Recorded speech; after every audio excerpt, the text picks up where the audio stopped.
नमस्कार मित्रांनो. ही गोष्ट आहे बाबूरावांची. बाबूराव एक सरकारी नोकरीवर होते, रिटायर झाले. आज त्यांचे वय 65 वर्षाचे होते. पुढच्या नातेवाईकांमध्ये एक व्यक्ती वारली. बस ते त्यांच्या प्रेतयात्रेत गेले. संध्याकाळ होऊन गेली. संध्याकाळी मशानातून ते वापस आलेत. रात्रीचे 7:30-8 झाले असतील. बस अंगणातच त्यांनी आंघोळ वगैरे केली. घरात आलेत. ते विचार करत होते की कसं जीवन असतो. एक व्यक्ती नाहीसे होते. घरी बाबूराव, त्यांचा मुलगा, सुनबाई आणि मिसेस. पण आता मिसेस मुलीकडे गेली होती. मिसेसला गावाला जाऊन 8-15 दिवस होऊन गेले होते. बाबूराव शांतपणे बसून राहिले. जेवणाचा टाईम झाला. 8:30-9 झाले असतील. सुनबाईने बोलवलं. बाबूराव गेले. सर्व जेवण करत होते. सुनबाई, मुलगा, 2 नातवंड सर्व जेवण करत होते. बाबूरावने पाहिलं. बसले ते जेवायला आणि बघतात, अरे खिचडी. हो सुनबाई, अहो खिचडी कसं काय केली तुम्ही आज? मी मशानातून आलेलो आहे. नाही मी खिचडी खात नाही. बाबूराव तसे उठून गेले. मुलगा त्यांना बाबा म्हणून हाक मारायचे. बाबा तुम्ही असं काय करतायत? नाही जेवण करून घ्या. नाही, बाबूरावने ऐकलं नाही. मी दुसरं काय आहे का? मग सुनबाई म्हणाली, दुसरं काय असणार? काहीच नाही. मग बाबूराव बोलले, हे बघा सुनबाई, माझ्यासाठी काहीतरी वेगळं कर. नाहीतर मी चटणी पोळ्या तरी कर. नुसती पोळ्या कर, मी चटणी पोळी खाऊन घेईल. सुनबाई म्हणा, एवढ्या रात्री? आता बघितलं का किती वाजले? एवढ्या रात्री मी स्वयंपाक करत बसू? कमाल आहे. आणि काय झालं? खिचडी आम्ही तर खाल्ले ना. बाबूरावने, नाही मशानातून आल्यावर खिचडी खायची नसते. पण सुनबाईने काय ऐकलं नाही. मी नवीन स्वयंपाक करणार नाही, स्पष्ट सांगून टाकलं. तुमच्यासाठी काय स्पेशल स्वयंपाक करत बसू? आणि मी काय तुमचे नोकर आहे? बापरे. बाबूरावांना खूप वाईट वाटलं. त्यामुळे त्यांनी जेवण केलंच नाही. त्यामध्ये मी उपाशी झोपतो. पण मुलगा आला. मुलगा म्हणाला, बाबा तुम्ही हे काय नाटक करतात? काय म्हातारपणी असे काय नाटक सुचतात तुम्हाला? नेहमी त्रासच देतात तुम्ही.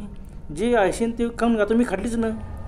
बाबूराव मुलाला म्हणाला, हे बघ, मशानातून मी मशानात गेलो होतो. मशानातून आल्यावर असं खायचं नाही. तुम्ही वेगळं काहीतरी माझ्यासाठी स्वयंपाक करा, मी खातो. नाही तुम्ही उपाशी झोपतो ना. तुम्हाला काय त्रास होणार आहे? मुलगा म्हणाला, हे बघा तुमच्या असेच नाटकाच्या आता बघितलं किती वाजले? रात्रीचे 10:30 वाजलेले आहेत. आमचं जेवण आटोपलं तरी तुम्ही आले नाहीत. उठून चालले गेले ताटावरून. तुम्ही सांगता ना ताटावरून उठू नये. बाबूराव नावारे, बाबा ते खरं आहे, ताटावरून उठू नये. परंतु तुम्ही सांगतो ना तुम्हाला जीव तोडून की मी मशानातून आलो, मी खिचडी खाणार नाही. बस. मग सुनबाईंने आणि मुलगा त्यांच्याशी भांडू लागले. म्हातारपणाही तुम्ही नुसते चाळे करतात, नुसता त्रास देतात. तुम्हाला आता जेवण करावं लागेल. मुकाट्याने खा गुपचूप. मग काय करणार? बाबूराव संतापले. त्यांनी संतापात खिचडी खाऊन टाकली. झालं. रात्रीचे आता 10-10:30 होऊन गेले होते. तसं जेवण केलं. जाऊन त्यांच्या खोलीत झोपून राहिले. सकाळी मुलगा उठला, सुनबाई उठली. बस त्यांच्या कामात लागून गेली. सकाळचे 8:30-9 झाले तरी बाबूराव उठले नाही. परंतु सुनबाई आणि मुलगा यांनी लक्ष दिलं नाही. त्यांना आठवण आली, अरे 8:30 वाजून गेले तरी बाबा कसं काय खाली आले नाही? सुनबाई म्हणाले, अहो त्यांना काय मशानातून आले होते, काल संतापात खिचडी खाल्ली, मग म्हणून मुद्दाम उठत नसतील ते. मुलगा म्हणाला, नाही ते थकले होते त्याच्यामुळे जाऊ द्या. ते खूप थकले होते त्याच्यामुळे ते उठले नसतील. जाऊ द्या, चला मी जाऊन बघतो. मुलगा आला बाबूरावांच्या रूममध्ये. बघितलं बाबूराव शांतपणे झोपलेले होते. त्याने आग म्हटली, बाबा उठा. हो आता 9 वाजले आहेत.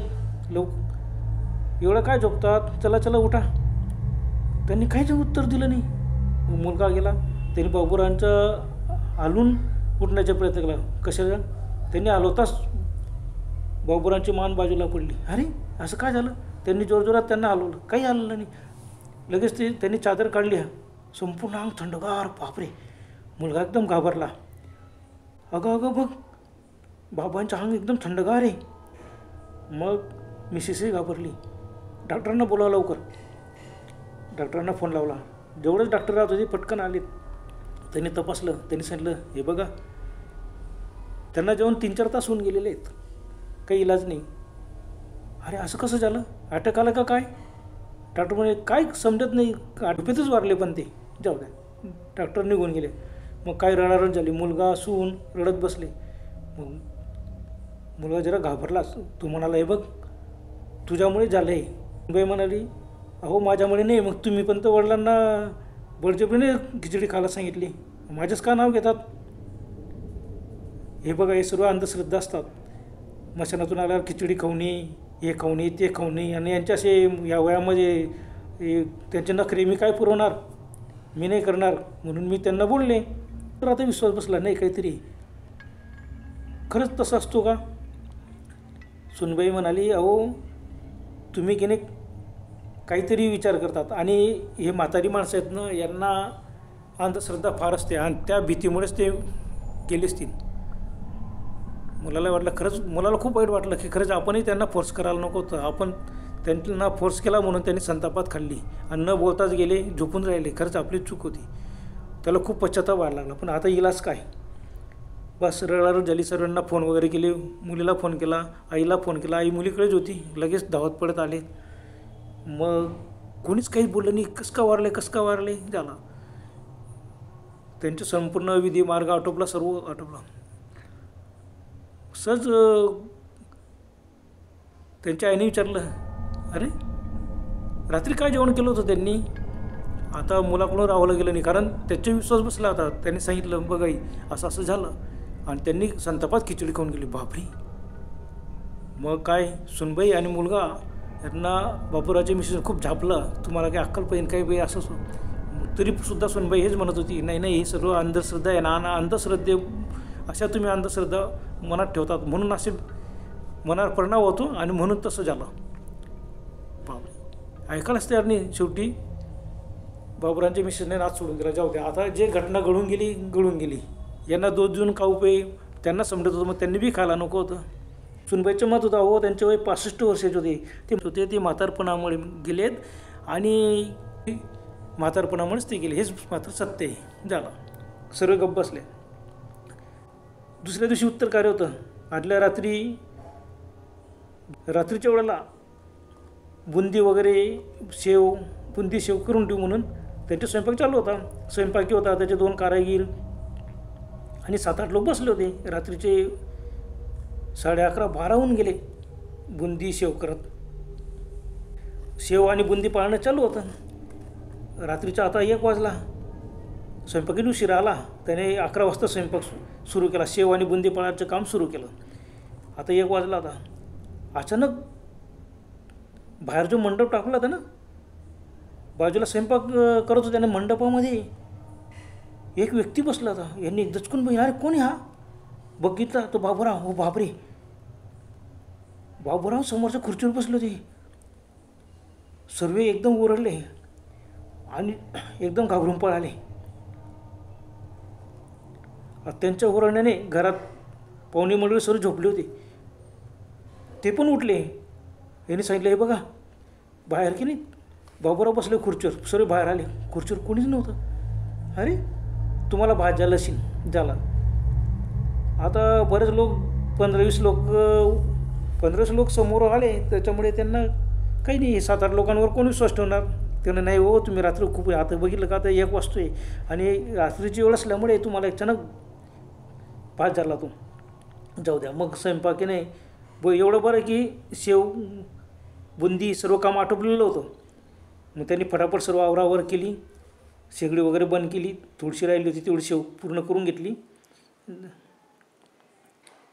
आणि ते तसंच ठेवून दिलं. सर मग स्वयंपाकी निघून गेला. झाला.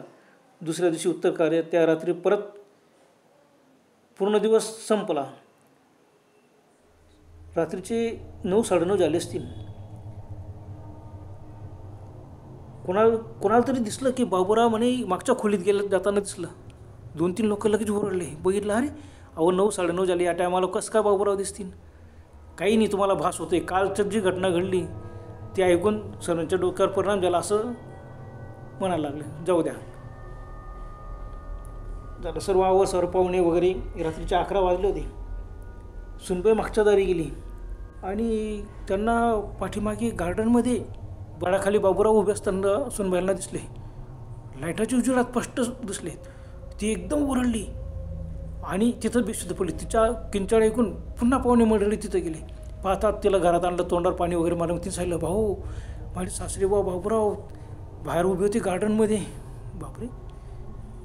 सरांनी विचार केला, नाही यांचं भांडण झालं, खिचडी खाल्ली, त्याच्यामुळे याला असं, त्याच्यामुळेच यांना अशी भास होतं. यांना आता पश्चाताप होतो की आपली तर चूक नाही. पण नाही, हे सर्व खोटे अंधश्रद्धा असते. जाऊ द्या. चला दुसऱ्या दिवशी सकाळी पाहुणे मंडळीत फटाफट म्हणताना 13चे पित्र वगैरे आटोपले आणि 3-4 वाजता सगळे पाहुणे मंडळ पळून गेलं. घर शांत होऊन गेलं. 2-4 तुरळक लोक राहिले, मुलगी राहिली, जावई राहिले, तेच. बाकीचे सरतीने हा ना पाहुणे निघून गेले. आता आपण घरात एकटेच आहेत, जरा सांभाळून राहा बाबा. झाले 2-3 दिवस कोणालाच काही दिसलं नाही. बाबूरांच्या मिसेसलाही वाटलं की नाही यांचं की नाही खिचडी खाल्ली आणि बाबूराव असं यांच्या बी मनात आता घुसलेलं आहे. जाऊ द्या, जे शिंदे आता यांना भ्रम होत आहे, सोडून दिला. मुलाने पुन्हा ब्राह्मणाकडून पूजापाठ करून गेली. तांत्रिक पकडला. तांत्रिकाने पण बंधन प्रयोग केला घरावर. आता पुन्हा बाबूरांचे भूत घरात येणार नाही. झाला. सर्व पूजापाठ मंत्रतंत्र सर्व केलं. असेच 10-15 दिवस निघून गेले आणि एक दिवशी रात्री 11 वाजले असतील. मुलगा झोपेतून उठला, चला स्वयंपाकखोलीत जाऊ, पाणी पिऊ. तो स्वयंपाकखोलीत आला आणि बघतो तर काय, बाबूराव स्वयंपाकखोलीत उभे होते. तो एकदम घाबरून पळाला. आता त्याने कुणाला सांगितलं नाही. बेडरूममध्ये आला, त्याने लाईट वगैरे लावले. सुनबाईचं लक्ष होतं. अहो काय झालं तुझं? मग त्याने सांगितलं, तिकडे की नाही बाबा आहे तू उभे. बापरे. सर्व उठले. त्यांची आई उठली, बघितलं कोणीच नाही. बस मग त्या दिवसापासून ना रात्री बेरात्री सुनबाईला आणि मुलालाच बाबूराव दिसायला लागलेत. घाबरले. सुनबाई लगेच दोघं मुलांना घेऊन माहेरी निघून गेली आणि स्पष्ट सांगितलं, आता मी त्या घरात येणार नाही, दुसरीकडे कुठंतरी भाड्याने घर घ्या, मी तिथं येईल, त्या घरात येणार नाही.